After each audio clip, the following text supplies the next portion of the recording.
Books that સ્પીકમાં તમારા બધાનું સ્વાગત છે. વાર્તાનું શીર્ષક છે અમારા માધવ કાકા. વાર્તાનું વાચન આસાવરી દોશી. આ વાર્તા માટે હું આભારી છું initiative by Maharashtra state bureau of textbook production and curriculum research, Pune. અમારા માધવ કાકા આખા ગામમાં જાણીતા. કંઈ પણ કામ આવી પડે તો તે તુરંત કહે, તમે બધા ખસી જાઓ, મને તે કરવા દો. એક દિવસ મારા દાદાની છબી જડાઈને આવી એટલે રાધા કાકીએ પૂછ્યું, આ છબીને ઊંચે કેવી રીતે ટીંગાવશું? માધવ કાકા તરત બોલી ઉઠ્યા, ઓહો, એમાં તે શું કરવાનું છે, એ હું કરી લઈશ, તમારે એની ચિંતા કરવી નહીં.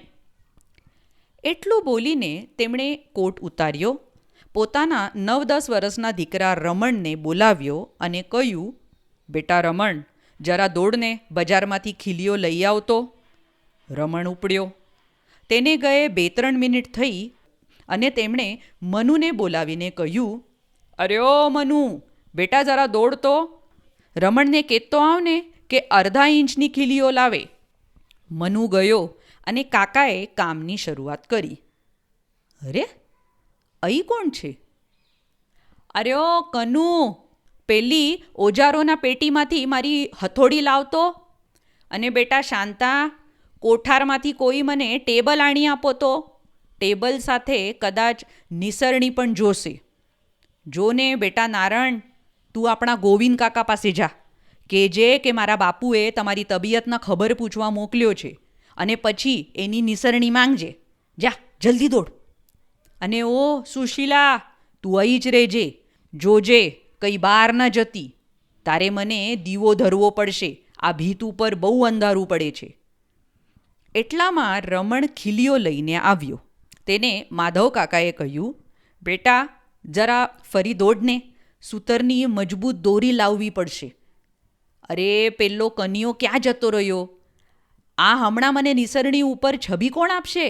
એક જણ તો છબી આપવા જોશે ને. આ બધી ધમાલ પછી ખીલી, હથોડી, નિસરણી, ટેબલ, દોરી બધું આવ્યું અને માધવ કાકાએ છબી ટીંગાડવાનું મહાભારત કામ આરંભ્યું. બધા આજુબાજુ વીંટળાઈ વળ્યા. એક જણે નિસરણી પકડી રાખી અને કાકા ઉપર ચઢ્યા.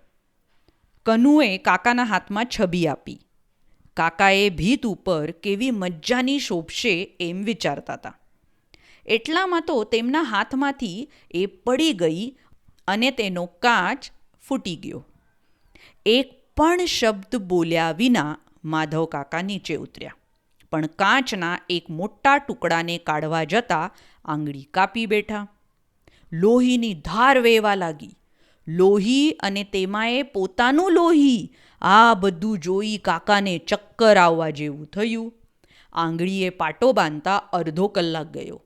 નવો કાચ મંગાવ્યો અને તે આવતા બીજો અડધો કલાક થયો. માધવ કાકાએ ફરીથી આ મહાન કામનો આરંભ કર્યો. નિસરણી, ટેબલ અને ઓજારો, ફાનસ અને ફૂટપટ્ટી બધા સાધનો તૈયાર કર્યા. 2 જણાએ નિસરણી પકડી રાખી અને કાકા પગથિયા ચડવા લાગ્યા એટલે ત્રીજાએ તેમને ટેકો આપવા માંડ્યો. ચોથાએ તેમને ખીલી આપી, પાંચમાએ હથોડી આપી અને છઠ્ઠાએ ફાનસ પકડ્યું.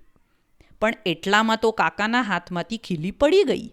2-3 જણા ખીલી શોધવા લાગ્યા.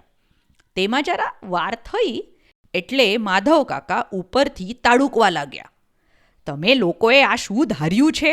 શું મને આખો દિવસ આમ ઊભો રાખવો છે? એ ખીલી શોધતા કેટલી વાર? કાકાએ સપાટો લગાવ્યો એટલે બધા ઉલટા ગભરાયા. છેવટે ખીલી જડી. કાકાએ તે હાથમાં લીધી, ત્યાં તો હથોડી ન મળે. એટલે માધવ કાકાનો મિજાજ ફરીથી ગયો. આટલા 7-8 જણા અહીં છે અને મેં હથોડી ક્યાં મૂકી દીધી એટલું જ તમને કોઈને ભાન ન રહ્યું? તમારાથી તો બા. છેવટે નિસરણીના પગ પાસેથી તે મળી આવી. કાકાએ તે હાથમાં લીધી, પણ ત્યાં તો ખીલી ક્યાં લગાડવી તે માટે દિવાલ ઉપર કરેલી નિશાની કાકા ભૂલી ગયા. ફાનસના પ્રકાશમાં તે ધારી ધારીને જોવા લાગ્યા. પણ નિશાણી દેખાય જ નહીં. પછી અમે કહ્યું, કાકા તમે નીચે ઉતરો, અમે તે શોધી કાઢશું. એક પછી એક અમે તે શોધવા લાગ્યા. દરેક જણ જુદી જુદી જગાએ તે બતાવવા લાગ્યું. એટલે માધવ કાકા ફરીથી ગરજી ઉઠ્યા, તમે બધા તે કેવા અણઘડ આદમી છો! તમને ન જડે ખીલી, ન જડે હથોડી, કે ન જડે ભીત ઉપરની નિશાની. ચાલો ચાલો ઉતરો નીચે, તમે જિંદગીમાં શું કરવાના છો? જેમ તેમ કરીને નવેસરથી નિશાની કરી. પછી કાકા કે, ચાલ મનુ, લાવ પેલી ખીલીને હથોડી. નિશાની ઉપર ખીલી મૂકી કાકાએ હથોડીનો જેવો ફટકો માર્યો કે ખીલી આડી થઈ ગઈ અને આજુબાજુનું પ્લાસ્ટર ઉખડી ગયું. તે જોઈ કાકા બૂમ મારી ઉઠ્યા, કેવું હલકું પ્લાસ્ટર માર્યું છે! આવા કડિયાને તે કોણે રોક્યો હશે? ચાલ કનુ, બીજી ખીલી લાવ. પણ હવે તો નિશાનીથી જરાક નીચે લગાવવી પડશે. હવે કાકાએ ધીમે ધીમે ખીલી ઠોકી. તે બરાબર ઠોકાઈ ગઈ. આમ 3-4 કલાકની ધમાલને અંતે કાકાએ છબી ભીત ઉપર લટકાવી. અમારા બધા તરફ ગર્વથી જોતા જોતા તે નીચે ઉતર્યા અને કહેવા લાગ્યા, કેમ લટકાવી આપીને છબી? આ તમારા માધવ કાકા કઈ જેવા તેવા છે? તમે સાંભળતા હતા વાર્તા અમારા માધવ કાકા. વાર્તાનું વાચન આસાવરી દોશી, બુક્સ ધેટ સ્પીક પર. ધન્યવાદ.